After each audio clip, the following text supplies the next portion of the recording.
తన పిల్లలైన వారందరికీ తన మాటలు అందాలని ఆశించిన తర్వాత దేవుని యొక్క మహాకృప, దేవుని యొక్క మహాకనికరం తన పిల్లలైన వారందరి ఎడల చూపిస్తూ తన పిల్లలకు భూమి మీద తన మాటలు అందాలని గ్రంథస్థం చేయించిన తర్వాత, గ్రంథస్థం చేయబడిన దేవుని మాటలు తన పిల్లలు వాటిని చూసి చాలా విషయాలు నేర్చుకోవాలి అని ఎన్నో విలువైన సంగతులను దేవాది దేవుడు మనకి ఇవ్వడం అనేది మనం చూస్తూ ఉంటాం.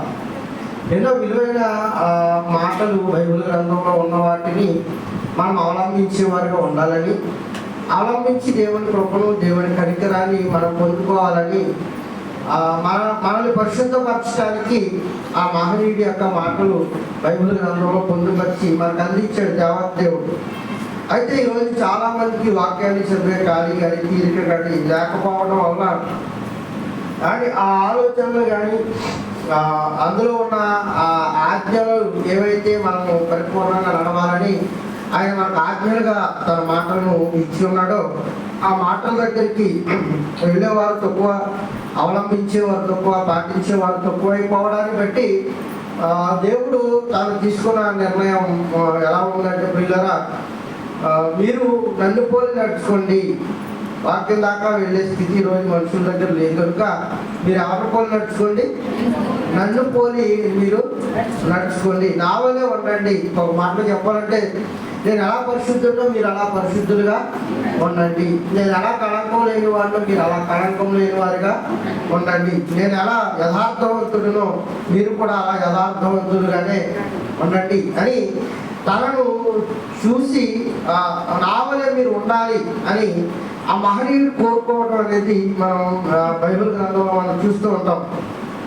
ఇక దేవాది దేవుడు తన పిల్లలు దేవునిలాగే ఉండాలి అని కోరుకోవడంలో ఆయన మనల్ని ఎంత ప్రేమిస్తున్నాడు, ఎంత ప్రేమిస్తే నా పిల్లలు అలాగే బ్రతకాలని ఆయన కోరుకుంటున్నాడు అన్న విషయ వాస్తవికతను మనం ఆలోచిస్తున్నప్పుడు మనకి తేటగా అర్థమవుతూ ఉంటుంది. భూమి మీద ఉన్న తల్లిదండ్రులు కొన్ని విషయాలను పిల్లలకు చెబుతూ, రే మీ నాన్నలా ఉండరు ఆ విషయంలో అంటూ ఉంటాం, పిల్లలకి విషయాలు నేర్పిస్తూ.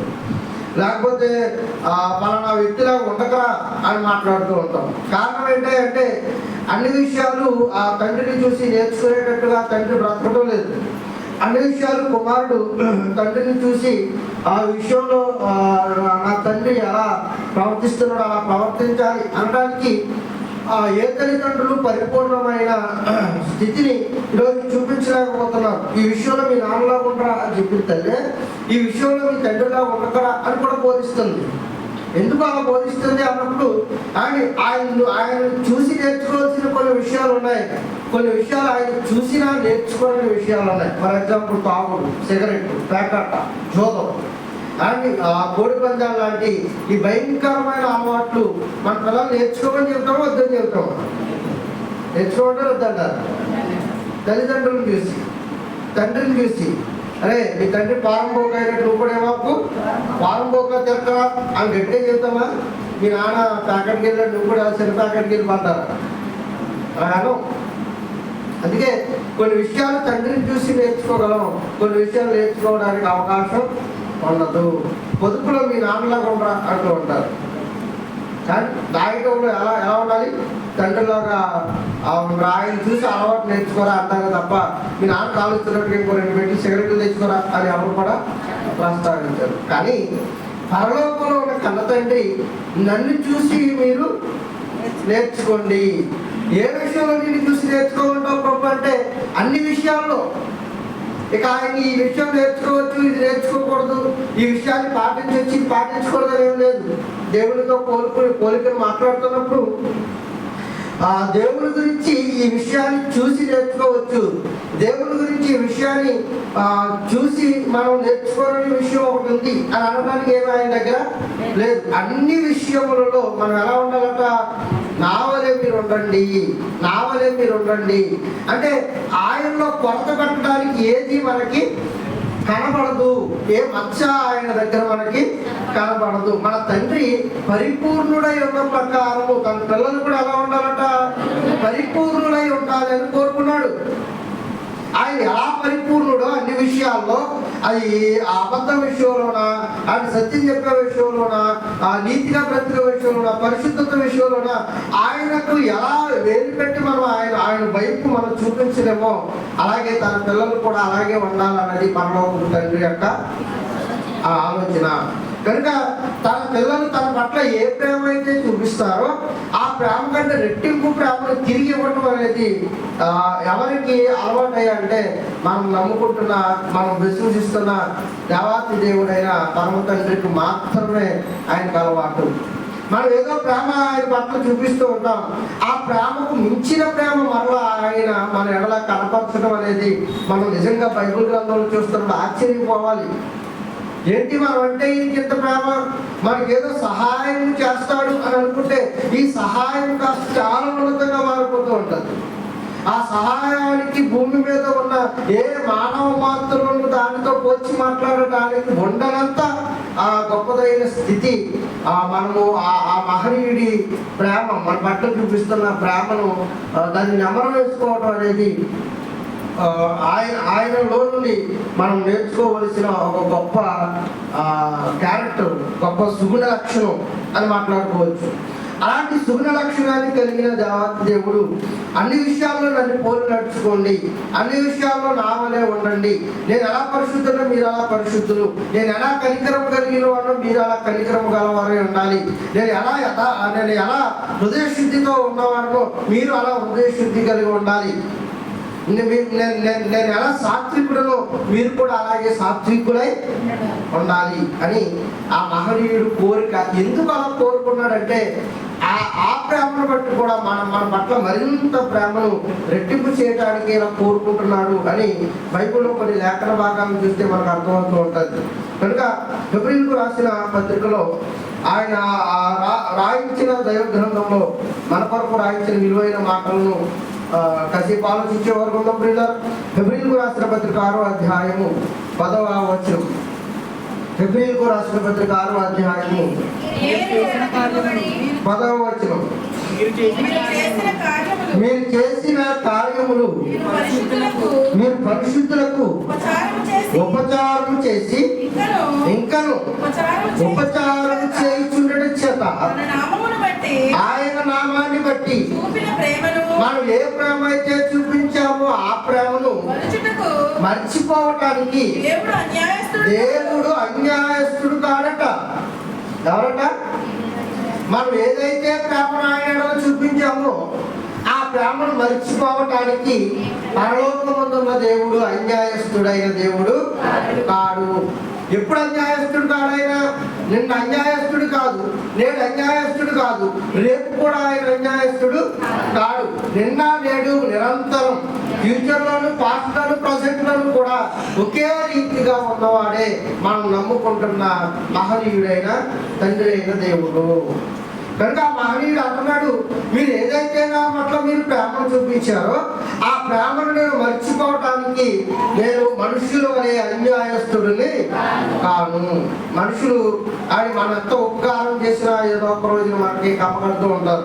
మనం ఎంత ఉపకారం చేసినా మన ఉపకారాన్ని మర్చిపోయి చేతి కలిగేవారుగా ఉంటారు. మనం ఎంత ప్రేమ చూపించినా ఆ ప్రేమాప్యాయతలకు తిరిగి మనకు రిటర్న్ గిఫ్ట్ ఏమొస్తుందంటే మన పట్ల ద్వేషము, అసూయ, పగలతో ఆ ప్రేమను చూపించిన వారి పట్ల రగిలిపోతూ ఉంటారేమో కానీ మనం ఆయన పట్ల చూపించిన ఆ ప్రేమను మర్చిపోవడానికి ఆయన అన్యాయస్తుడైన దేవుడు కాదు. మరి ఎవరైనా అని న్యాయకర్త. మనం ఎంతగా ప్రేమను ఆయనకు చూపిస్తున్నామో అంతకంటే రెట్టింపు ప్రేమను అందించే ప్రేమస్వరూపి. కానీ మనం ఎంతైతే ఆదరణ ఆయన పట్ల చూపిస్తున్నామో అంతకు మించిన ఆదరణ మనకి కలగజేయగలిగిన మహాశక్తివంతుడే మనం విశ్వసిస్తున్న దేవాతి దేవుడు. కనుక ఆ మహనీయుడు అంటున్నాడు, నేను అన్యాయస్తుడును కాను, నేను మనుషుల వలె అన్యాయం చేసేవాడిని కాదు, నేను న్యాయకర్తని, నేను న్యాయవంతుడున్న ప్రకారం నా పిల్లలు న్యాయవంతులు కావాలి. యోగు యథార్థపరుడు న్యాయవంతుడట, ఆయన మోషే యథార్థపరుడు న్యాయవంతుడట. ఇలా తన పిల్లలైన వారంతా కూడా యథార్థపరులు, న్యాయవంతులు కావాలి. నిజంగా మనం ఇంత ప్రేమ చూపిస్తే మనకి పట్టజాని విస్తారమైన దీవెనలు ఆయన ఇవ్వడం ఏంటండి? ఇదే ప్రేమ. ఏం ప్రేమ? కానీ మనం కొంచెంగా మనం ప్రేమ చూపిస్తే ఆయన మన పట్ల విస్తారమైన ప్రేమ అంట. మీరు నా దగ్గరికి 10% 10వ భాగాన్ని తీసుకురండి, నేను మీకు ఎంత ఇస్తానన్నాడు? 100 ఫలాన్ని మీకు అనుగ్రహిస్తాను అన్నాడు. మనం 1% ఆయన పట్ల ప్రేమ చూపిస్తే ఆయన పరిపూర్ణమైన ప్రేమ. ఏదో నువ్వు చూపించినట్టుగా అరకొర ప్రేమ ఆయన చూపించి అన్యాయస్తుడు కాదు.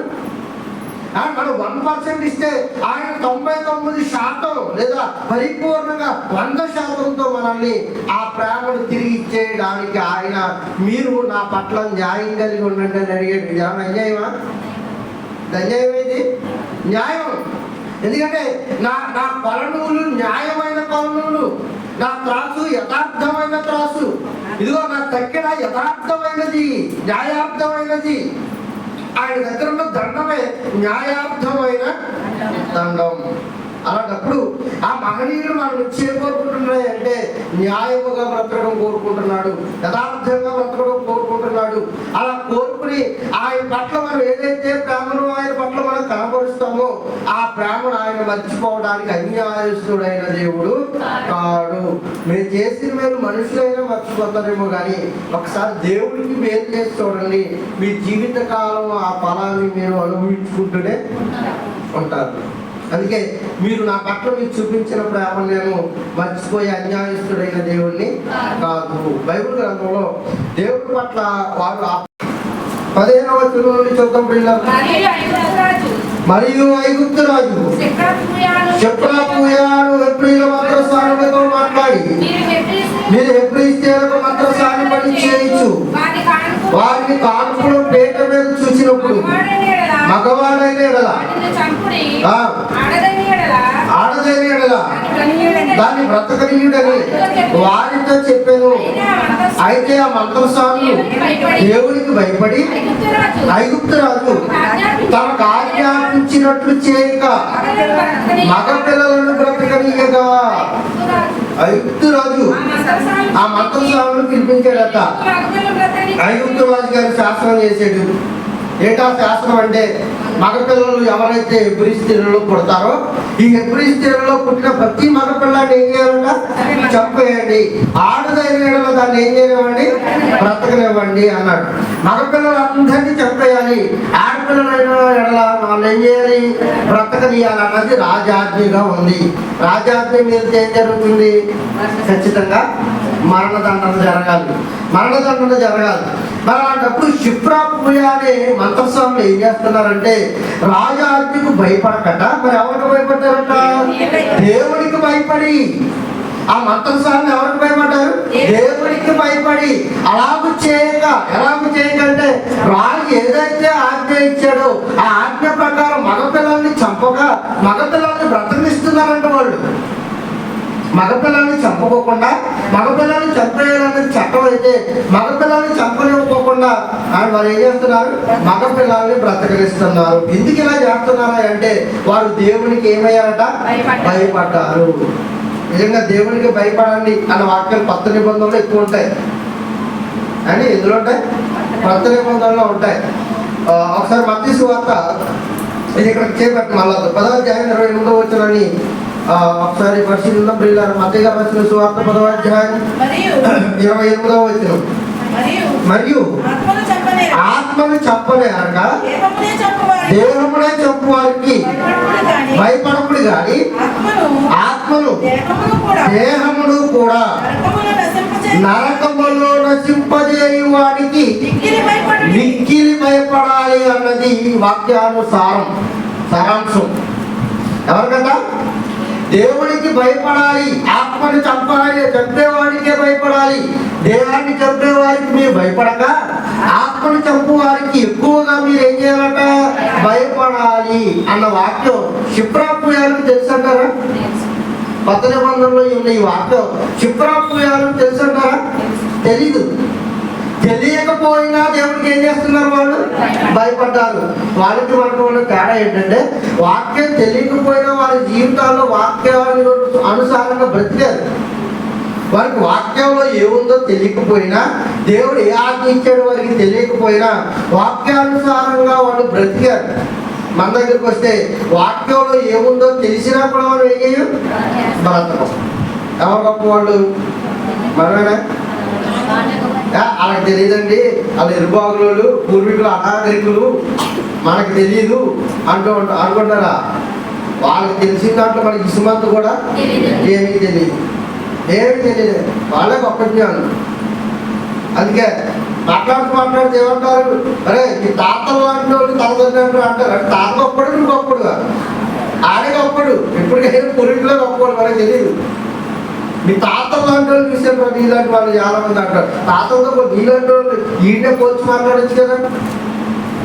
కనుక పూర్వీకులే గొప్పవాళ్ళు, రైట్. అండ్ ఈ వాక్యం వారికి తెలియకపోయినా వారు దేవుడికి ఏం చేస్తున్నారంట, భయపడుతున్నారంట. మనకి దేవుడికి భయపడాలని తెలిసినా మనం ఏం చేయం, భయపడం. అది విశ్వాసులకు తగే పని కాదు. అలాగే నటించకండి, అయ్యో ముందు చెప్తామో దేవుడికి చెప్తుంటే అడగండి. ఈ ఆస్తి ఆత్మగారికి తెలియకపోవచ్చు. అప్పుడు బలి విశ్వాసాలు అనుకుంటాడేమైనా నీ బొడుకు చూసి, నీ హడావిడి చూసి, ఎంత గొప్ప విశ్వాసం ఎక్కడ చూడలేదు అనుకుంటాడేమో. ఈ యాక్టింగ్ అయ్యగారి దగ్గర చెల్లిద్దేమో కానీ అయ్యగారిని కన్నా బాప కూడా ఉన్నాడు, ఆయన దగ్గర మన ఆటలు చల్లవు. ఈ లోకపు నాటలు ఏమైపోద్ది, గతించుకున్నది. వాళ్ళు దేవుడికి ఏం చేశారట, మంత్రస్వామి చిప్రాపోయారు ఇద్దరు భయపడి. కానీ దేవుడి రాజాజ్ఞను అలా పాటించుకోకుండా రాజాజ్ఞని మీరి వాటిని బ్రతకనిచ్చారట. దేవుడికి భయపడ్డారు. మరి ఇప్పుడు అంటే వాళ్ళని రాజుగారు పిలిచి అడుగుతున్నాడు, పిలిచి అడుగుతున్నాడు, నేను మీకు ఏం చెప్పాను, మీరేమి చేశారు అని అడిగినప్పుడు వాళ్ళు ఇచ్చిన సమాధానం ఏంటో తెలుసా? అందుకు ఆ మంత్రస్వాములు హెబ్రీ స్త్రీలు ఐగుప్తు స్త్రీల వంటి వారు కాదు, వాళ్ళకి బద్ధకం కాదు, వాళ్ళు చురుకైన వారు. మంత్రసాని వారు ఎంతకు వెళ్ళక మునిపే వారు ప్రసవించిందురని ఫరోతో చెప్పారు. ఇంకేమనగలడు రాజు? మేము వెళ్ళక మునిపే వాళ్ళు కనేస్తున్నారండి రాజుగారు అంటే ఇక ఆయన మధ్య ఏం చేయగలరు? కనుక వీళ్ళు ఏం చేశారట, దేవుడికి భయపడ్డారట. దేవుడికి ఎందుకు భయపడ్డారంటారా? రాజుకైతే ఏదో ఒకటి చెప్పైనా తప్పించుకోవచ్చు. దేవుడికి ఏం చెప్పి తప్పించుకుంటాం? ఒకవేళ దేవుడికి కూడా ఏదో ఒకటి చెప్పి తప్పించేసుకుందాం అని ఒకవేళ మనుషులు అనుకుంటే అసలు ఆయన హృదయ రహస్యాల నుండి తప్పించుకునే మనిషి ఎవరు ఉన్నాడు? దేవుడికి ఏదో మసిపూసి మారేడుకాయ చేసేద్దాం, దేవుడికి ఏదో చెప్పేద్దాం అని దేవుడికి భయపడకుండా, దేవుడి ఆజ్ఞలకు లోపడుకోకుండా, దేవుడి శాస్త్రాలకు లోపడుకోకుండా అని దేవుడికి ఏదైనా మసిపూసి మారేడుకాయ చేసేద్దాం అనుకున్నా ఒకవేళ మంత్రస్వాములు హృదయంలో ఏం ఆలోచిస్తున్నారో ఎవరికి ఎరుక? ఫరోకి తెలియదు, మరి ఎవరికి తెలిసిపోద్ది? అందుకు వారు భయపడుతున్నారు. మీకు అర్థమవుతుందా? ఇశ్రాయేలీయుల్లో హెబ్రీ స్త్రీలు ఎందుకు మంత్రస్వాములు క్షిప్రాపోయాలు ఎందుకు భయపడుతున్నారంటే ఫరోకు మనం ఏమని అడినా మన హృదయంలో ఉన్నది ఫరో పసిగట్టలేడేమో కానీ మన హృదయాంతరంగాలను ఎరిగిన వాడు ఉన్నాడు. ఆయనకు మనం ఏ అబద్ధం ఆడినా, ఏ ఆలోచనతో ఈ అబద్ధాన్ని ఆయన నుంచి దాటడంతో ఉన్నా మనం దాటే పరిస్థితులు ఉండవు. ఎందుకంటే ఆయనకు పాతాళము కూడా ఆయన చూడగలుగుతున్నాడట. అబ్రాహాము లాజరు అక్కడ ఉన్నప్పుడు ధనవంతుడు లాజరు ఉన్నప్పుడు నీవును నాకును మధ్య రాకపోకుండా ఉండడానికి ఏముందట? మహాగాధము ఉంది. ఆ అగాధాన్ని చూడగలిగిన ఆ మహనీయుడికి నీ మనసులోకి తొంగి చూడలేడా? నీవు కూర్చోవడం, నీవు నడవడం, నీవు మాట్లాడడం, నీవు ప్రణాళికలు చేయడం పాస్టర్ గారికి తెలియకపోవచ్చు. ఇక్కడ అయ్యగారు వందనాలని మనసులో తీసుకుంటున్నావు, అయ్యగారికి తెలియదు. మరి ఎవరికి తెలుసు? ఖచ్చితంగా ఆయన రాస్తాడు. నాకు వెళ్ళిన తర్వాత చూపెడతాను, ఎలా బాబు నేను ఒక పెద్ద గొప్ప విశ్వాసం అనుకున్నావు కదా, నేను లోపల ఏమనుకున్నాను ఒకసారి ఇంటావా అని టేప్ ఆన్ చేస్తాడు, తక్కువ నొప్పుతాడు. అదే నేను ఎప్పుడన్నా నీకు వాయిస్ మిమిక్రీ అనకండి, తొక్క తీసేస్తాడు అక్కడ. ఆయన దగ్గర నీ నాటకాలేండి కేవలం ఈ కుప్పంతులు ఎక్కడే మనుషుల దగ్గర కుప్పంతులనే వేసేయండి. దేవుని దగ్గర మాత్రం మన ఒళ్ళు జాగ్రత్త, మన నడవడికి జాగ్రత్త, మన ప్రవర్తన జాగ్రత్త, మన టోటల్గా మనమే ఎంతో జాగ్రత్త కలిగి ఉండాలి. ఆయన దగ్గర కుప్పంతులు పనిచేయవు, మనుషుల దగ్గర పనిచేస్తాయేమో కానీ అప్పుడప్పుడు మనం ఏం చేస్తాం చేస్తూ ఉంటాం అంటే అయ్యగారి కదా ఏం తెలియదులే అనుకుంటూ ఉంటాం. నిజంగా అయ్యగారికి ఏం తెలియకపోవచ్చు, కానీ ఆయన తండ్రి ఆయన కన్నును మనం మూసే పరిస్థితులు ఏమి ఉండవు. అందుకు మనం ఏం చేయాలి? అభిషిక్తుడైన వాడిని ఏదైనా మాట్లాడడానికి మనం భయపడాలి. ఎందుకంటే మనుషుల నుండి మనం తప్పించుకోగలమేమో, కానీ యెహోవా యొద్ద నుండి మనం ఎప్పటికీ ఎవరి వలన అని అసాధ్యమైన పని తప్పించుకోలేము. అని ఆయన చేతిలో పడుట బహు భయంకరం. బహు భయంకరం అంటే ఇంకా పరిస్థితి ఎలా ఉంటుందో మీరు ఆలోచించండి. తిన్న అరగని పరిస్థితి, తాగిన అండ్ ఇవ్వడని పరిస్థితి, భయానకమైన అండ్ రోగకారక లక్షణాల చేత అలలాడించుకుంటూ పోతాడు. అలాంటి పరిస్థితులు అలాంటి దేవుడి చేతిలో పడటం కంటే ఆయన పాదాల దగ్గర పడటం చాలా యుక్తమైన కార్యము. కనుక అని దేవుడికి ఏదైనా చెప్పుకోవచ్చు అని వారు ఆలోచన లేదు. అమ్మ మన వారం ప్రార్థనకి ఎందుకు రాలేదు అమ్మ అంటే పాస్టర్ గారికి ఏమైనా చెప్పి తప్పించేసుకోవచ్చేమో, కానీ మరి దేవుడికి ఏం చెప్తావు? అప్పటికీ నీ హృదయంలో ఎందుకు అబద్ధం వాడుతున్నావు అని ప్రేరణ ఖచ్చితంగా వస్తుంది. అనవసరంగా అనేసి అనుకుంటాం, అనేసిన తర్వాత అందుకే మన యథార్థత దేవుడికి కనబరచాలి. ఎప్పుడైతే ఈ క్షిప్ర పూజ అనే ఇద్దరు స్త్రీలు ఆ దేవుడికి భయపడి ఆ మంత్రస్వాములను కాపాడారు, దేవుడికి భయపడ్డాడు. మనం మామూలుగా భయపడగలరు. అమ్మో మనం దేవుడికి లెక్క చెప్పాలి, మనం ఏం చెప్పాలి? దేవుడికి లెక్క చెప్పాలి. అది దేహముని చెప్పక ఆత్మను సహితం చెప్పేవాడికి మనం ఏం చేయాలి? భయపడాలి. కానీ ఎప్పుడైతే మీరు ఎబ్రీ స్త్రీలను దాచి వారి సంతానాన్ని వృద్ధి చేయడానికి దోహదపడ్డారో ఆ ఎబ్రీల్లో నుంచే వస్తాడు మోషే గారు. కానీ ఎప్పుడైతే దోహదపడ్డారో వీరు దేవుడి పట్ల చూపించిన ప్రేమను ఆయన మర్చిపోవడానికి దేవుడు ఎవరు కాదు, అన్యాయస్తుడు కాదు. అందుకే క్షిప్రాపుయాలు దేవుడు ఏం చేశాడు చూద్దామండి. 21వ వచనం దేవుడు ఆ మంత్రసాలకు ఏం చేశాడట? మేలు చేసెను. ఎలాంటి మేలు అంటే ఆ జనము విస్తరించి మిక్కిలి ప్రబలను. ఆ మంత్రసాలు దేవుడికి భయపడినందున వారికి వంశాభివృద్ధి కలిగిందట.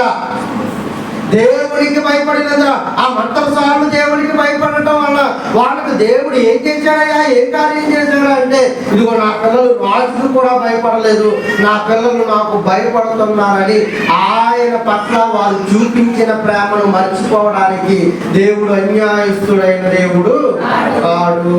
అందుకే వారి పట్ల ఏం చేశాడు తెలుసా? న్యాయం చేశాడు. ఏంటా న్యాయం అంటారా? దేవుడు ఆ మంత్రస్వాములకు మేలు చేశాడు. ఏ మేలు? 21వ వచనంలో ఆ మంత్రస్వామి దేవుడికి భయపడినందున ఆయన వారికి వంశాభివృద్ధి కలగజేసాను. చూపించిందండి. మంత్రస్వాముల దగ్గర పిల్లాన్ని చంపేమంటే మంత్రస్వాములు ఆవిడ ఎబ్రీ స్త్రీలకు వంశంలో నిలబడటానికి సహాయపడ్డారు. వాళ్ళు ఒకసారి సహాయపడ్డారు. కానీ దేవుడు వారికి చేస్తున్న పేరేంటో తెలుసా ప్రియులారా? వంశాభివృద్ధి అన్నాడు. ఇది వంశాభివృద్ధి అంటే ఎక్కడ సాగిపోతుంది? తరతరాలు, 1వ తరం, 2వ తరం, 3వ తరం, 4వ తరం, 5వ తరం, 6వ తరం, 7వ తరం భూమి మీద ఆ గర్భవాసాల నుండి వంశావళులు నిలబడుతున్నంత కాలము ఆ వంశాలు అభివృద్ధి పరిచేసినటువంటి వాళ్ళు. ఇది కదా ప్రేమ అంటే, ఇదే కదా 100% లవ్ అంటే. అప్పుడప్పుడు 100% లవ్ సినిమా వచ్చింది. కానీ భర్త భార్య పట్ల చూపించే ప్రేమ గురించి మనం ఎప్పుడు పాతకాలంలో చెప్పుకున్నాం. ఎంత ప్రేమ చూపెడతారంటే నువ్వంటే నాకు చాలా ప్రేమ అంటాడు, కానీ ఒక మూర మలుపులకు వస్తాడు. ఎన్ని మూర 100 మూరలు కావచ్చు, మరి 100% లవ్ కదా ఇది. 100 మూరలు తెచ్చుకోవచ్చు కదా. తెచ్చాడా ఎప్పుడైనా? ఎలా తేలేదండి, మీరు తెచ్చారా అన్నట్టు చెప్తున్నారు. నేను ఇప్పటికీ పువ్వులు తేను. కానీ ఏంటంట ఇది ఎంత లవ్? ఇది 100% లవ్. ఇది మూర లవ్. ఇది మూర పూల ప్రేమ. ఆయన తలక్కదు ప్రియులరా. పట్ట జాలని విస్తారమైన దీవెనలు అన్నాడు. అందుకే అలాంటివట పట్టజాలని విస్తారమైన ఒక వంశాన్ని కాపాడితే తరతరాలు ఆయన ఆశీర్వదిస్తున్నాడు. చూడండి, ఆయన ప్రేమ మీరు గ్రహించాలి. ఆయన పట్ల మీరు చూపించిన ప్రేమను మర్చిపోవడానికి ఆయన ఎంజాయిస్తుడైన దేవుడు కాడు.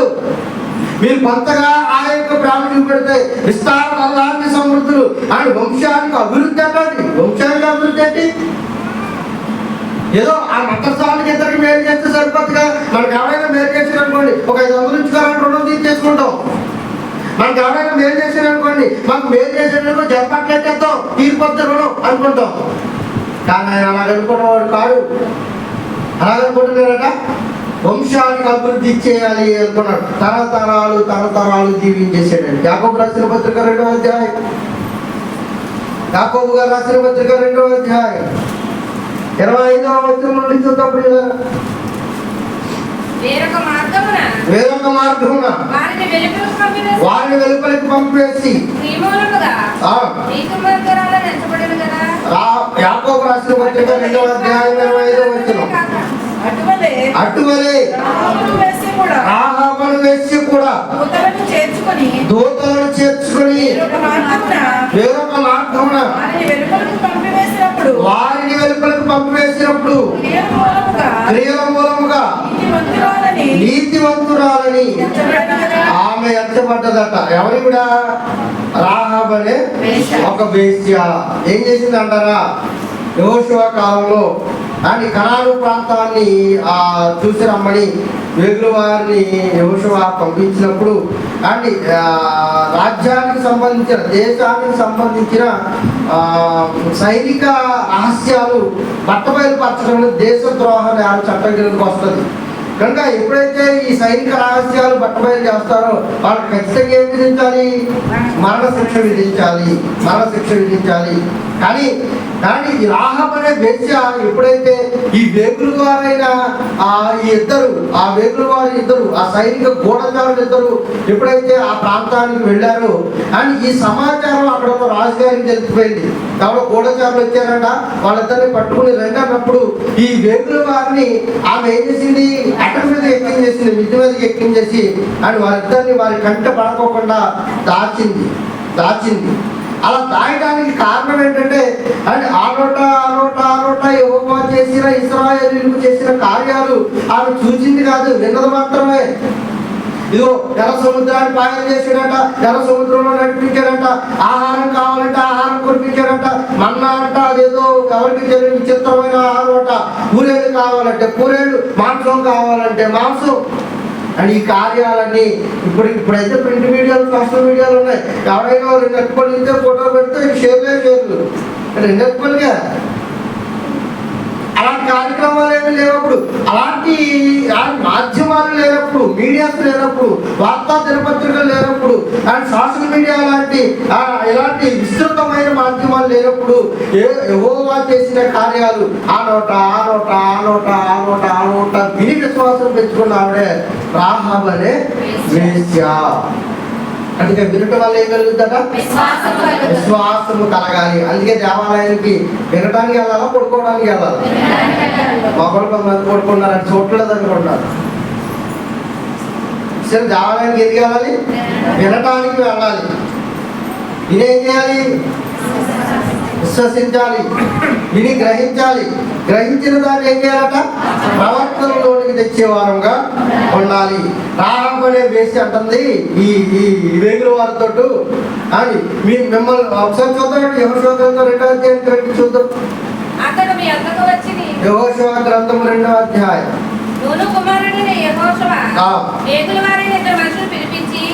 మీరు పోయి ఆ దేశంలో ముఖ్యంగా ఎరుకొని చూడలేని వారితో చెప్పి పంపెను.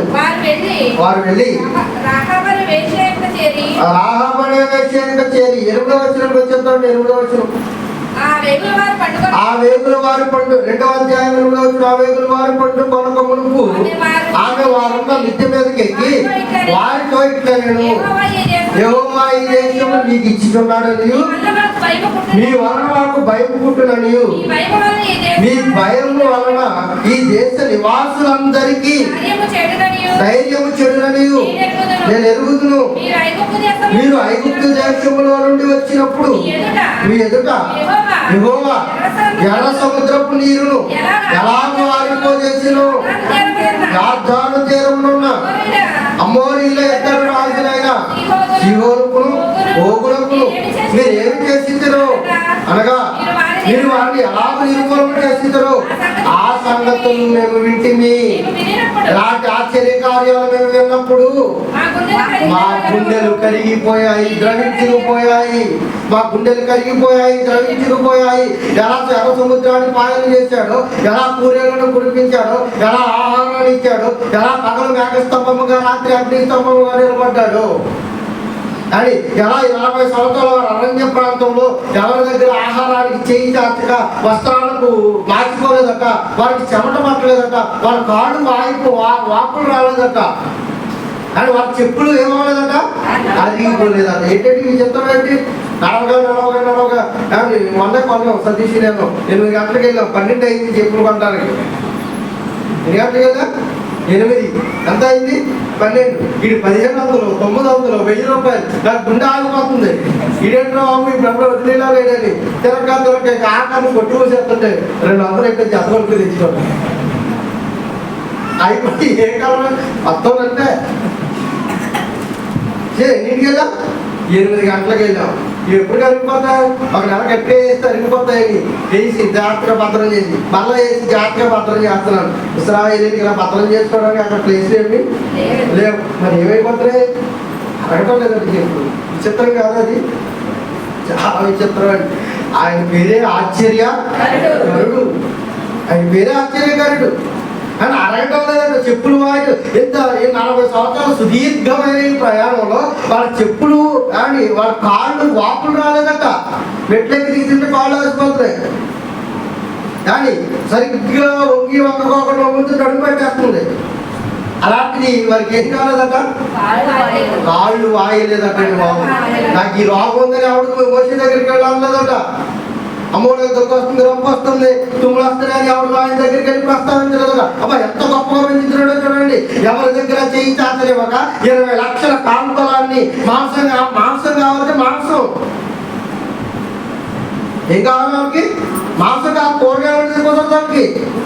అమ్మో ఎంతకాలం నుంచి ఎర్రగడ్డలు తిరమంటావు మోసేని అడుగుతున్నారు. చాలా మంది దాచుంటారు కదా, చచ్చిపోయి ఉంటుంది. నాలుగు ఆపరేషన్ చేసిన దొంగ చెప్తూ ఉంటారు. ఇలాంటి అమ్మ తినకూడదమ్మా అన్నప్పుడు అలా ఇలా జనాలంతా ఆలోచి దాకా దగ్గరికి పోయి ఒక ముక్క వటక్కన వేసేసి ఏదో తృప్తి అవ్వదు కదా. ఏంటో ఏం సాధించినట్టు ఇలా ఇలా తినేసే రకం అక్కడ దాచంతా ఉంది. ఇస్రాయేలీలందరికీ నోళ్ళు తెచ్చుకొని ఆ జవసత్వాలు తింటే కానీ పని అవ్వదు. అప్పుడప్పుడు డాక్టర్ నీళ్ళు తినొద్దు అంటారా? కానీ నీళ్ళు తిన్నంత వరకు ఎలా ఉంటాం మనం? నీరసంగానే ఉంటాం. నిజమే, నీరసంగానే ఉంటాం. సార్ తినేసి చూడండి అలాగే ఎలా ఉంటారు. అదొక టెక్నిక్ అది. అలాగే రోజు తినేసారంటే వాళ్ళు వెళ్ళిపోతారు హాస్పిటల్కి. కానీ ఈ 40 సంవత్సరాల్లో వారికి ఆకాశం నుండి ఏం కురిపించాడట? అన్నా కురిపించాడట. కానీ అలా కురిపించకపోతే ఎక్కడ ఉండి పెడతాడు? 20 లక్షల మందికి అండి అన్నం వండాలి. ఏ పొయ్యిలు పురమాయిస్తాడు? ఏ సామ్యానికి పురమాయిస్తే ఎంత పెద్ద పొయ్యి ఎడితే, ఎంత పెద్ద దాక్కడితే 20 లక్షల మందికి అన్నం వండితే చెప్పండి. చెరువులు ఎసరు పెడితే అవి ఎప్పటికి తాగాలి, ఎప్పుడు మార్చాలి, అని ఎప్పుడు మళ్ళీ ఈ ఆహారాన్ని ప్లేట్లో వేసుకోవాలి, ఈ సర్వింగ్ చేయడానికి ఎంతమంది కావాలి, బల్లలన్నీ కావాలి, కుర్చీలన్నీ కావాలి, ఇవన్నీ దేవుళ్ళకి. వాళ్ళు ఎక్కడ ఉంటే అక్కడికి వచ్చి మళ్ళా పడ్డదట.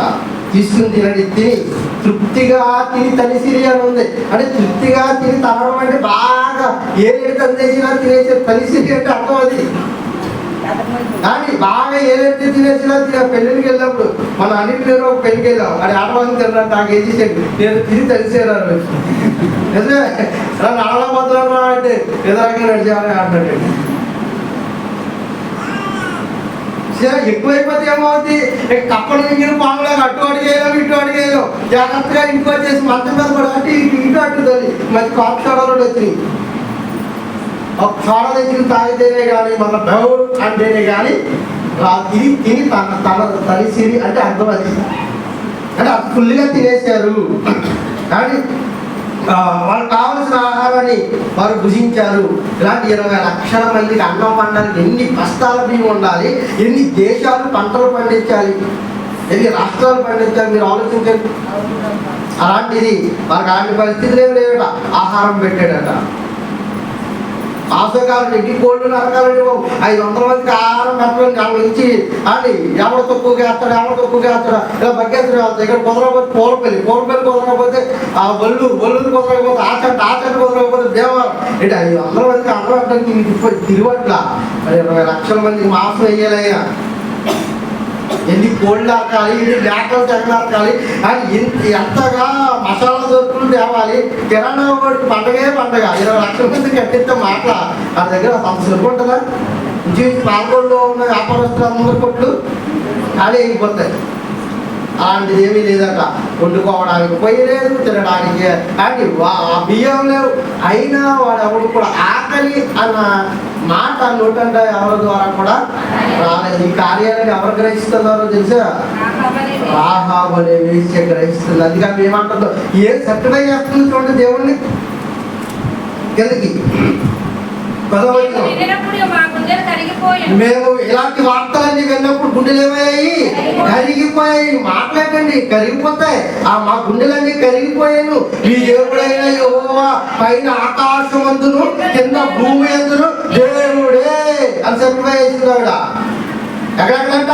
పైన ఆకాశమందు ఆయన దేవుడే, కింద భూమి ఎందుకు కూడా ఆయన దేవుడే. ఎందుకు ఆకాశమందు దేవుడు అంటారా? సూర్యుడాలు గివ్యంలో నిలిచిపోవాలంటే ఆపాడు, చంద్రుడాలు అభ్యంలో గియోన్లో అయోన్లో ఆగిపోవాలంటే ఆయన అక్కడ ఆగిపోయాడు. మేఘస్తంభం రావాలంటే మేఘస్తంభం వచ్చింది, ఆయన రాత్రి అగ్నిస్తంభం రావాలంటే అగ్నిస్తంభం వచ్చింది. ఆకాశం మన్నాను కురిపించమంటే కురిపించింది, పూరేలను కురిపించమంటే కురిపించింది. నా పిల్లలకు నీళ్లు కావాలంటే పంటలు కురిపించాయి. అందుకే ఆకాశంలో ఆయన ఆజ్ఞ ఏమవుతుంది? నెరవేరబడుతుంది. 149 కీర్తనలు ఏమో తెలుసా? అగ్ని వడగంటలారా ఏమమ్మా ఆయన ఆజ్ఞను నెరవేర్చి తుఫాను ఎక్కడ ఉంది? భూమి మీదనా? భూమి మీద. అంటే ఆకాశం ఆయనకు లోబడుతుంది, భూమి కూడా ఆయనకు లోబడుతుంది. ఎర్ర సముద్రం దగ్గరికి మోసేని వెళ్ళమన్నాడు. ఆమెను చేతి కలిగించుకుని ఆయన ఆ ఏటి మీద పెట్టమనగానే ఆయన 2 సముద్రపు పాయలుగా చీరిపోయింది. భూమి మీద సముద్రాలు ఆయన మాట వింటున్నాయి. అందుకే ఆయన ఎక్కడెక్కడ దేవుడు? పైన ఆకాశం అందును కింద భూమి అందును కూడా నీ దేవుడు దేవుడే. మిమ్మల్ని కాపాడితేనే మాకు బ్రతుకుంటుంది. మీ మీద కాదని ఎదురు తిరిగామా మా బ్రతుకులు అల్లకల్లోలమైపోతాయి అనుకుంది. అందుకే వెగులు వారిని దాచిపెట్టింది. దాచిపెట్టి వెళ్ళిపోతూ అదే సంవత్సరాలు రోజులు కాదు కానీ 1 గంట 2 గంటలు దాచిందంటే వాళ్ళ కంట కనబడుకోకుండా కానీ వెళ్ళిపోతూ వాళ్ళ దగ్గర వాగ్దానం తీసుకుంది. ఏమైనా తెలుసా? మీరు ఈ ప్రాంతం మీదకి యుద్ధానికి వస్తున్నప్పుడు ఇదిగో నన్ను, నా అక్క చెల్లెండ్రులను, నా తమ్ములను, నా అన్నదమ్ములను, నా కుటుంబాన్ని, నా రక్త సంబంధికులు అందరినీ అంత చూడండి అక్కడ అవునట. నా రక్త సంబంధిక అందరినీ కాకుండా బ్రతుకున్నట్లుగా నాకు వాగ్దానం ఇవ్వండి అని అడిగింది. ఆ వేగుల వారు వస్తూ వేగుల వారు ఏం కట్టారంటే ఒక ఎర్రని దారపు ఆమె కిటికీకి ఒక ఎర్రపు దారపు గుడ్డ తీసుకుని ఆ కిటికీకి కట్టారు. కానీ వీళ్ళు అనుకున్న యుద్ధానికి సిద్ధపడ్డారు, యుద్ధానికి వచ్చారు. నిజంగా యుద్ధంలో ఈవిని కాపాడాలని ఇంటెన్స్ ఎవరుకుంటే చెప్పండి. యుద్ధం అంటేనే ఆ వాతావరణం వేరు. అలాంటిది అక్కడ యుద్ధం చేస్తూ కూడా ఆ కుటుంబాన్ని అంతటిని కాపాడాడు. దేవుడు ఏమేమి చేశారంటారు ఆవిడకి? మీరు నా పట్ల చూపించిన ప్రేమను నేను మర్చిపోవడానికి అన్యాయస్తుడైన దేవుణ్ణి కాదు. వేగులు వారిని దాచి దేవుడి పట్ల ప్రేమ చూపించింది. ఆ ప్రేమ ఊరికే పోతున్నారు మీరు. ఏం చేసాడు? ఆ కుటుంబాన్ని అంతా రక్షింపబడనిచ్చి కుటుంబాన్ని అంతా ఇశ్రాయేలీయులు సుస్థిరమైన స్థానాన్ని వారికి ఏర్పాటు చేశాడు. నేటి వరకు ఆ కుటుంబాలు ఇంకా బ్రతుకుతున్నాయట అక్కడ. ఏంటంటే ఆ మేరేంటి? ఆ ప్రేమ ఏంటి? అందుకే మీరు చిన్న ప్రేమ చూపించిన ఆయన ఆ ప్రేమ మనకు తిరిగి రిటర్న్ గిఫ్ట్లో కాక పెద్ద మొత్తంలో తిరిగి మనకి చెల్లించడానికి ఆయన ఎప్పుడు సంసిద్ధంగానే ఉంటాడు. కార్యపత్రికలు మనకు తెలుసు కదా. ఆమెకి ఎంత ఉంది ఆహారం? పిడికెడు పిండి కానీ ఆవిడ ఆ అప్పాన్ని కాల్చుకోవడానికి కొద్దిగా నూనె. ఈలాంటి పరిస్థితులు నడుమ ఎవరు వెళ్ళారు అక్కడికి? ఏలియా గారు వెళ్ళారు. ఏలియా వెళ్ళి అమ్మ నాకు అప్పం కావాలి, ముందు మంచినీళ్ళు అడిగాడు, ఇచ్చింది. తర్వాత అప్పం కావాలన్నాడు. మేము తిని సావడానికి సిద్ధంగా ఉన్నాం, ఇక నీకు అప్పం ఎక్కడ వెళ్ళు అందండి డాక్టర్ గారు. ఏమంది ఆవిడ? ఏమంది? ఆయనకు అప్పం కాల్చింది అని పిల్లలకు అప్పం కాల్చింది. ఈ అప్పాన్ని దైవజనుడైన ఏలియాకు పెట్టింది. దైవజనుడైన ఏలియాకు పెట్టింది. దైవజనుడైన ఏలియాకు పెడితే రేపు మనం తింటాం, అసలే ఈ ఉన్న పిండి చేసుకుని తిని చచ్చిపోదాం అనుకుంటున్నాం. ఇక ఇది తింటేనే మనం బ్రతుకుతాం, ఇది తినకపోతే ఇంకా 2-3 రోజుల్లో చచ్చిపోతాం అన్న పరిస్థితుల్లో. కానీ సారేపతిలో ఉన్న దూరం దగ్గరికి వెళ్ళాలి ఈయన. అంటే ఆమెను ఆశీర్వదించాలన్న కోరిక ఆయన పొంది కనుక నువ్వు ఆమె దగ్గరికి వెళ్ళి. చాలా మంది దూరంలో ఉన్నారు, మనం చదువుకున్నాం చాలాసార్లు. అక్కడికే వెళ్ళు, అక్కడికి వెళితేనే ఆ కుటుంబం ఆశీర్వదింపబడుతుంది, అక్కడికి వెళితేనే ఆ కుటుంబం సస్యశ్యామలంగా ఉంటుంది, అక్కడికి వెళితేనే ఆ కుటుంబానికి గడ్డు పరిస్థితులు తొలగిపోతాయి. అందుకే దైవజనుడు ఎప్పుడు పాదం మన కుటుంబంలో పెడుతున్నా అని సాధారణంగా ఆహ్వానించండి. ఏదో మ్యాప్ పట్టుకోవడానికి కాదు, మనల్ని ఆ కుటుంబాన్ని ఆశీర్వదించడానికి, ఆ కుటుంబంలో సిరి సంపదలతో తొలతోగడానికి, ఆ కుటుంబంలో ఉన్న అనేక భయంకరమైన ఇబ్బందులు ఇప్పుడు తొలగిపోవాలంటే దేవుడు దైవజనులైన తన పిల్లలు పంపిస్తూ ఉంటాడు. ఆ కుటుంబంలోనికి తీసుకువెళ్ళి మనం పరిచయం చేయక్కర్లేదు. ఏం చేయమన్నాడో తెలుసా? నా పేరట నా పిల్లలను చేర్చుకుని బుక్కడి తల్లి ఇచ్చిన వాడికి ఆ ప్రతిఫలాన్ని నేను అన్నాడు. మత్తయి వార్తలు ఉంటుంది, చదువుకోండి. బుక్కడి తల్లి ఇచ్చే ప్రతిఫలం పోనేవిడా అని దాని గొప్పగా కూడుకున్న పదా? ఎవరికైనా గొప్పగా కూడుకున్నదా? బంగారం ఇచ్చి బంగారం పెట్టకపోతే విచిత్రం. అలాంటి బుక్కడి చల్లీలు ఇచ్చి ఇస్తే మీకు ఆ ప్రతిఫలాన్ని నేను కోరేవాను అంటున్నాడంటే అంటే ఆయన ప్రేమ ఏమిటి మీరు అర్థం చేసుకోండి. వీళ్ళ ఆయన అన్యాయస్తుడైన దేవుడు కాదు. పాన్ గడి తల్లి 300 పెట్టేసింది, 400 పెట్టేసింది, 500 పెట్టేసింది. ఫీల్ అయ్యారా? 1000 ఫీల్ అవుతారు అలాగా పెట్టేసిన తర్వాత. అదే అనాథ పెట్టేసిన ఇప్పుడు కాదుకోవడం అవసరం. కానీ ఏలియా పోషింపబడినట్లుగా ఆయన తన పిల్లలు ఏదో రకంగా పోషించుకుంటాడు. మనకు పెట్టాల్సిన అవసరత లేదు. చాలా మంది అనుకుంటారు అరే మనందరం వెళ్ళడం వల్ల రాడు బతుకు అనుకుంటున్నారేమో. అమాయకులు మీ అంత అమాయకులు ఇంకొకడు లేడు. మీరందరూ రాకపోయినా కరువు కాలంలో ఏలియాను పోషించేసి సామర్థ్యం కలిగిన వాడు ఆయన తన పిల్లలైన వాళ్ళు ఎలా ఆకలి కొనిస్తాడు? పిల్లలు ఆకాశ పక్షులు అయితే ఆకలి ఉంటాయేమో కానీ నా పిల్లలైన వారిని నేను ఎప్పటికీ ఆకలి కొననివ్వను అని ఆయన అన్నప్పుడు ఆయన ఉన్న ధైర్యంతోనే కదా మనం ఈరోజు ఎక్కడికి వెళ్ళిపోతున్నాం. మనుషులకు ఆయన నచ్చితే 100 వేస్తారు, నచ్చకపోతే 10 వేస్తారు. నేను జరిగితే 500 వేస్తాను, నేను జరగకపోతే అది కూడా 5. మనుషులను బట్టి మనం ఎదురుకి వెళ్ళేవారు ఎప్పటికీ ఉండకూడదు. అందుకే ఆయన గహాజీ పరిగెట్టినట్టుగా ఎలీషా పరిగెత్తాడు. నీకు నీ సంపదలకు దండవరం బాబు, నీ వల్ల నేను పోషింపబడుతున్నానన్న అపకీర్తి నా తండ్రికి రాకూడదు. నువ్వు ఇవ్వకపోయే వచ్చే నష్టమేమీ లేదు. నాకు నా తండ్రి సమృద్ధిగా ఇస్తాడు, పోషించుకుంటాడు. ఇదిగో నేను ఒక మనిషిని వల్ల బ్రతుకుతున్నానన్న పేరు నేను తీసుకురాకూడదు. నా తండ్రి నన్ను పోషిస్తున్నాడు అన్న పేరు నేను నా తండ్రికి తీసుకురావాలి. అంటే ఖచ్చితంగా మనం ఎవరి మీద ఆధారపడిపోవాలి? పరిపూర్ణంగానండి. మనం 1-2 అంచనాలు అయిపోయి పరిపూర్ణంగా ఆయన మీద ఆధారపడిపోతే మన లైఫ్ లీడింగ్ ఎలా ఉంటుందో మనకే తెలీదు. ఎలా ఆ కార్యాలు జరిగిపోయాయో తెలీదు, ఎలా దుఃఖాసక్తి తీరిపోయిందో తెలీదు, ఎలా ఇంకా ఈ శుభ కార్యక్రమాలు ముందుకు తీసుకువెళ్ళిపోయామో మనకి ఆశ్చర్యపోతాం.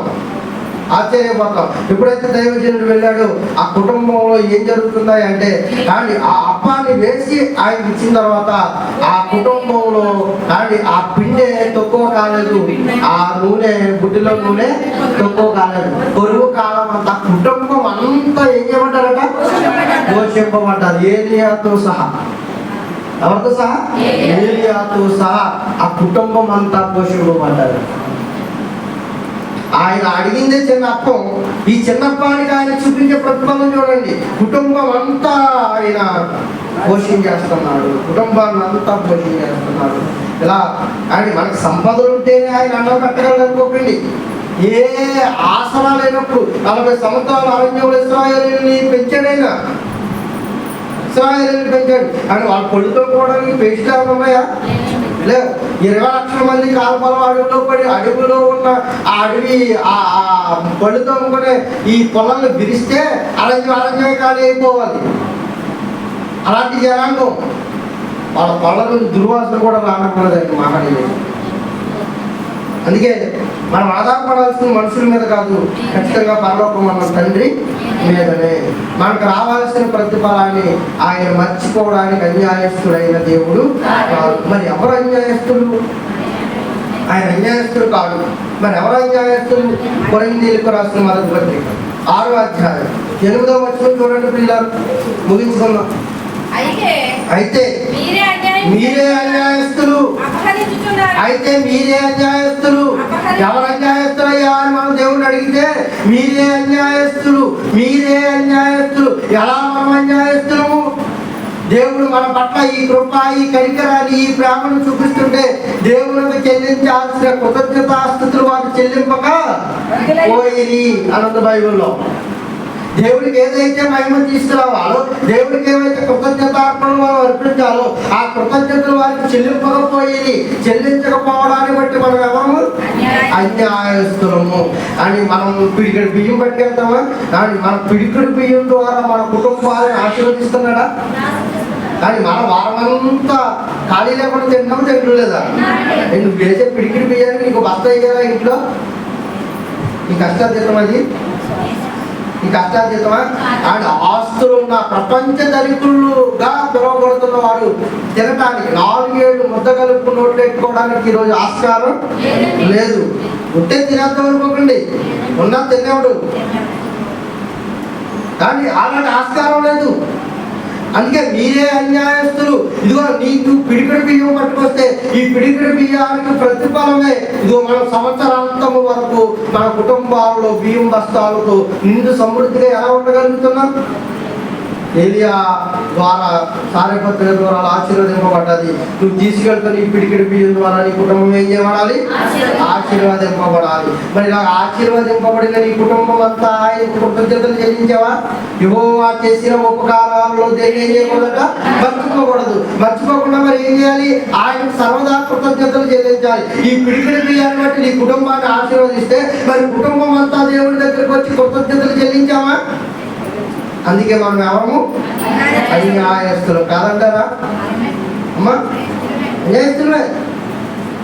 మనిషికి మేలు చేస్తే మర్చిపోయాడు, మర్చిపోయిన వాడిని అటు దుర్మార్గుడు రా, దుష్టుడు రా, అన్యాయస్తుడు రా అని బట్టే అండ్ నీకు ఎన్ని మేలు చేసి ఆయన మనల్ని తృప్తిపరిచాడు. మేలుతో మన హృదయాన్ని తృప్తిపరిచాడు ఆయన. అలాంటి మేలులతో మన హృదయాన్ని తృప్తిపరిస్తే అండి ఆయనకి ఎప్పుడండి మనం న్యాయంగా బ్రతికాం? మనం ఎప్పుడు బ్రతికాం న్యాయంగా?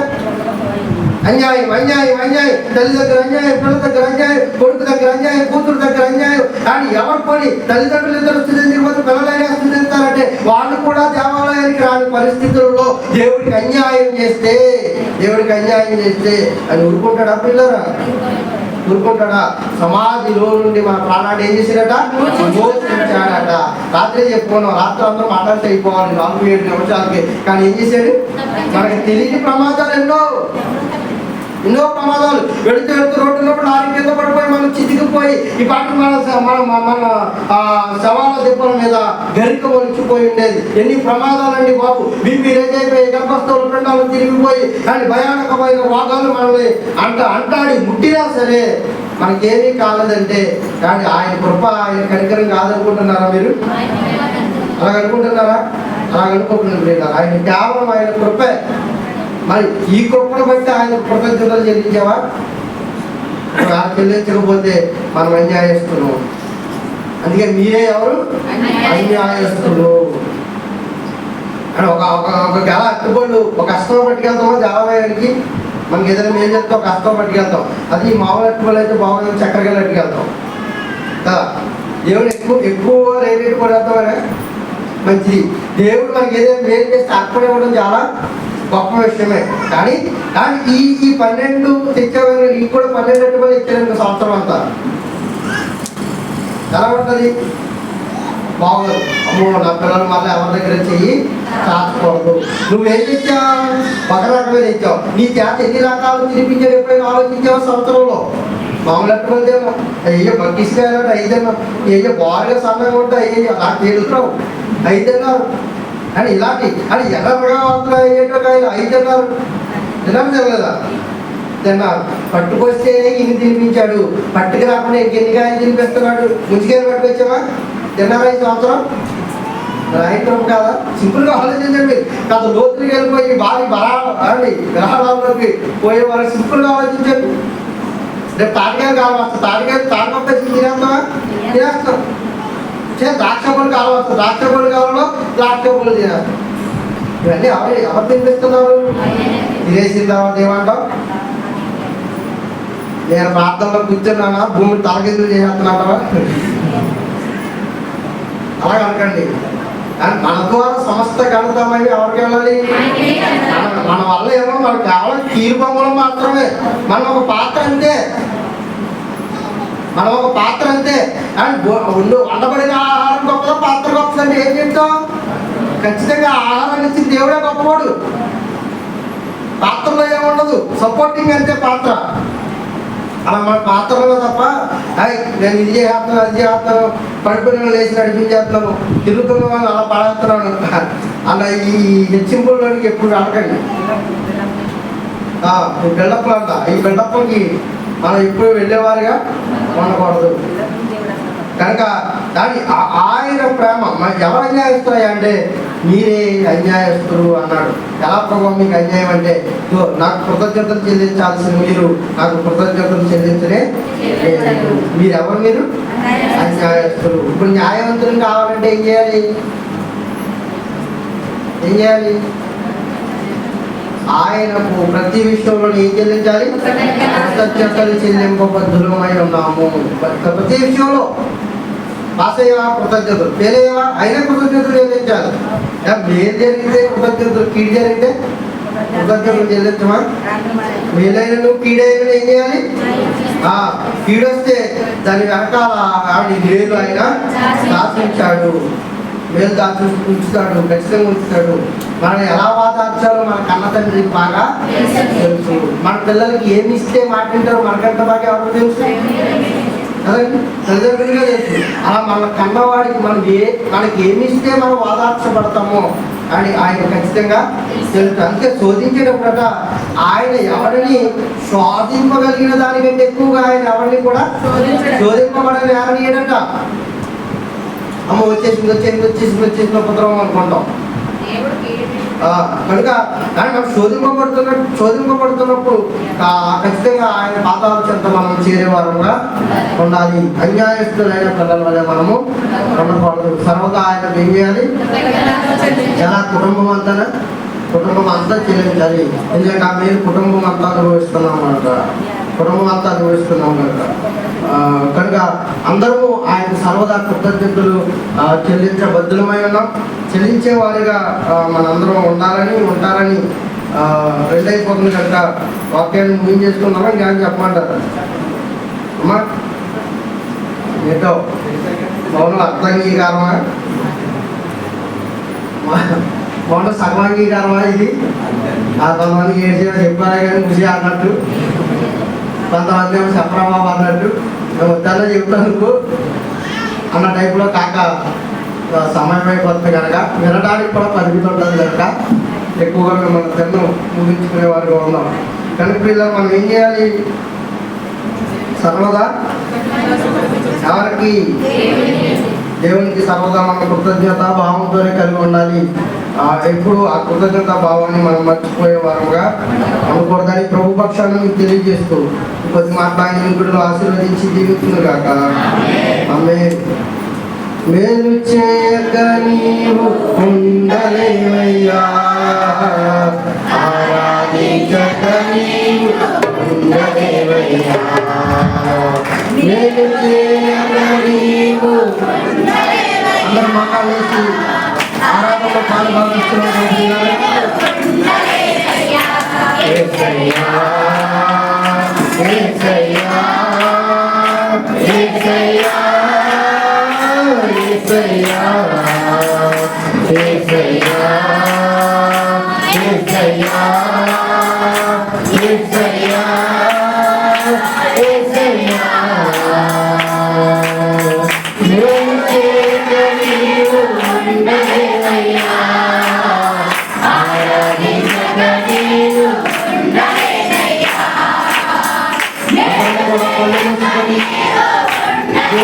చేస్తున్న మేలు పట్ల సర్వదా కృతజ్ఞత కలిగి ఉండేవారు యొక్క ప్రియులను. యేసయ్యా, యేసయ్యా, యేసయ్యా, యేసయ్యా.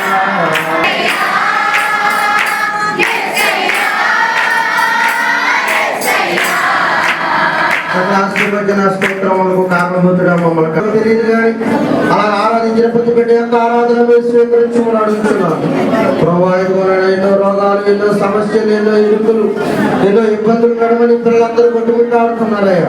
ప్రభాని బిడ్డలైన వారందరినీ నీ చేతులతో ఎప్పుడు ఏ కార్యాలు, ఏ పుణ్య ఫలాలు మేము చేస్తున్నామో నీ ఎడల మాకు తెలియదు కానీ ఇంతగా ఆరాధించడానికి నీ ఇచ్చిన మహాకృపను బట్టి మీకు వందనాలు. ప్రభా నేరులైన నీ పిల్లలు మారు మనసు కలిగించడానికి ప్రభా నువ్వు ఇస్తున్న తోడ్పాటును బట్టి నీకు వందనాలు, స్తుతులు, స్తోత్రాలు. ప్రభా బిడ్డలందరినీ ఆశీర్వదించండి, దీవించండి. ఇదిగోనైనా మగవాళ్ళందరినీ ఆశీర్వదించమని అడుగుతున్నాను. వారి వృత్తులు, వారి వ్యాపారాలు, వారు చేసుకున్న దినసరి పనులు ప్రభా ఇదిగోనైనా కలుగులో లేమిలో నీకు కానుకలు అర్పించారు. నీ బిడ్డలు ఆరోగ్యాన్ని ఇవ్వండి, ఆయుష్ని ఇవ్వండి. ప్రభా నీ బిడ్డలని చేతితో ఎత్తి పట్టుకోమని అడుగుతున్నాను. ఇదిగోనైనా యజమానులందరికీ ప్రభా ఇదిగో గొప్ప ఔదార్యాన్ని కలిగించమని అడుగుతున్నాను. ఈ జీవజాలదారుల బిడ్డలో ప్రవహింపచేయండి. ఇది అనారోగ్య పరిస్థితులు రాసిన నీ పిల్లలందరినీ ఆశీర్వదించండి, జీవించండి. వేరుకరమైన జీవితాల కుటుంబాలకు ఆపాదించమని అడుగుతున్నాను. అయ్యా అనారోగ్యాలు బాధపడే వారు ఉన్నారు, పిల్లలందరినీ ఆశీర్వదించమని అడుగుతున్నాను. ఇదిగోనైనా గత వారంలో సన్నిధాన వార్తలు కాని వారిని ఈ వారంలో సన్నిధానానికి నడిపించావు. ఈ వారంలో సన్నిధానానికి రాని వారిని మళ్ళా వారానికి సన్నిధాన వార్తలు చేయమని అడుగుతున్నాను. ప్రతి బిడ్డలు తాకండి, ముట్టండి, స్వస్థపరచండి. స్వస్థపరిచే నీవే కనుక ప్రభా బిడ్డలందరినీ స్వస్థపరిచి అందరి ఎడల మీ ఆదరణ నీ కృప చూపించమని దేవాయకులైన ఇరుకులు, ఇబ్బందులు, సమస్యలతో ఏదైనా ఉపద్రవాలతో కొట్టుమిట్టాడుతున్నారేమో ప్రతి వాటి నుండి విడుదల కలిగించమని అడుగుతున్నాను. నాకు అసాధ్యమైనది ఏది లేదు కనుక ప్రభాని బిడ్డలు నీ చేతులతో ఎత్తి పట్టుకొని ఉన్నత శిఖరాల మీద నీ పనులైన వారందరినీ నిలవబెట్టి ప్రభా తరగా ఉంచుతానే కానీ తోకగా ఉంచుతానని మాట్లాడిన దేవుడు బిడ్డలందరినీ ఉన్నత స్థాయిలో ఉంచుతారని ఆశపడుతూ ప్రభా ఇంకా అనేక పరిపాలనలు నా ఇంటి వారిని యెహోవాను మాత్రమే సేవించదము. రాహాబు అనే వేశ్య మాట్లాడుతుంది, మీరు నమ్ముకున్న దేవుడు ఆకాశమందును భూమి యందును దేవుడే అని మాట్లాడుతుంది. ప్రభా అలాంటి గొప్ప సాక్షులుగా సన్నిధానంలో ఉన్న ప్రతి బిడ్డను నిలబెట్టమని సంఘాన్ని అభివృద్ధిపరచండి. అనేక సూచిక అద్భుత కార్యాలకి ఎంత సంఘాన్ని నింపమని అడుగుతున్నాను. తద్వారా మీ రాజ్యం విస్తరణ జరగాలి. ప్రభా అనేకమైన బిడ్డలు రాజ్యంలో చేర్చబడాలి. అనేకులు నీ రక్తంలో కడగబడాలి. కడగబడిన బిడ్డలు సుస్థిరమైన స్థానాన్ని కదలక స్థిరులైన వారిగా నిలబెట్టమని అడుగుతున్నాను. ప్రభు యాజకత్వం చేస్తున్న మా కుటుంబం ఇదిగో అల్పు మా బాధ్యులమే నిగ్గలేని వారమయ్యా. ప్రభు ఇంకా ఇదిగో బలపరచండి, స్థిరపరచండి. అనేక జ్ఞానయుక్తమైన మాటలు నీ పిల్లలకు వినిపించడానికి ప్రభు ఆలోచన శక్తిని, జ్ఞానపు శక్తిని నాకు అనుగ్రహించమని ఇదిగో ఇచ్చిన తల్లిదండ్రులు నీ చేతులకు అప్పగిస్తున్నాను. ఇచ్చిన భార్య బిడ్డలు, రక్త సంబంధికులందరూ నీ చేతులకు అప్పగిస్తున్నాను. అయ్యా ఉగ్రత జనాల్లో కాచి దాచి కాపాడి రక్షించమని సమస్త బిడ్డలైన వారందరినీ మీ చేతులకు అప్పగించుకుంటూ కొద్ది ప్రార్థన చేసి వారి నామంలో అడిగి వేడుకొని ప్రార్థిస్తున్నాను మా పరమ తండ్రి. ఆమేన్, ఆమేన్, ఆమేన్. అందరికీ వందనాలు.